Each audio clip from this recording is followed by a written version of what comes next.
What was life like before your process at Mid-Valley Fellowship? Give us a little picture of what life was like. Well, I started out, I was living a double life. I was struggling with pornography and sexual addiction and trying to be a Christian. And it doesn't work. I had been asked like 3 years in a row to be an elder at my church, and I said no, because I knew that I had a double life, and I didn't want to do that. So I went through Clean Heart year 1 and 2, and was asked again the second year, and I told him I would do it if I graduated first, and then I would take on the leadership.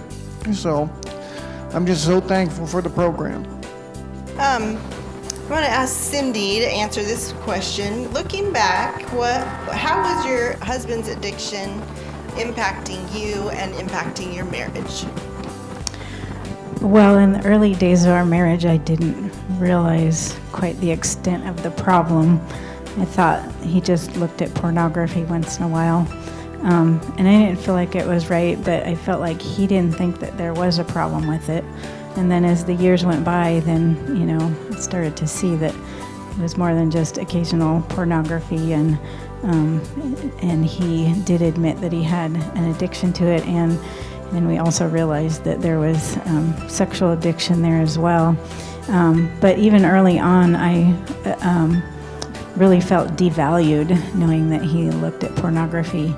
And there were other behaviors that were also attached to the root causes of the pornography and sexual addiction.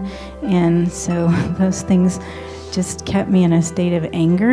And then when those little things happened that happen in marriage that frustrate you or, just irritate you or push your buttons, those things would really push me over the top, and I would fly into a rage. And I even would break things.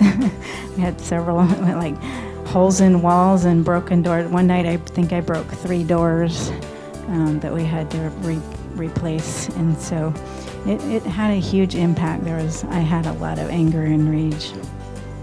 Chuck, share with us something significant that you learned in your process. I came here because I thought my problem was pornography and sexual addiction. Those are symptoms. My problem was the abuse from my past, from my neighbor, and from my parents. My dad tried to break us up and just told her how worthless I was. And so dealing with that has helped me move forward, because I've dealt with all those issues now, and I've forgiven the people that hurt me. A lot of people come thinking, I'm going to deal with my addiction finally, and what God gives them is so much more. Then they get to uncover these deeper roots that they didn't even know were there. And so it's quite a process of healing that people receive over 2 years and sometimes 3 years, where God starts to uncover these deeper places that their addictive behavior came out of. So we love that. We love seeing God set people free and do a deeper work on issues that they didn't even know they needed. What would you want other wives to know? First of all, I would like to let them know that through this process, they really need to just lean into God like they never have before. Get with Him in the Word every day and pray every day, and find your value in being a child of God. You will never find value in any person, especially not your husband. And so lean into God.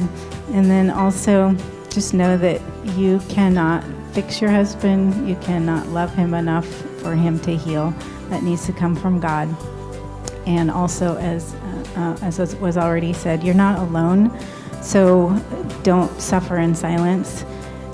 Whether you reach out to Mid-Valley or reach out to a respected woman in your church or your neighborhood, reach out to someone.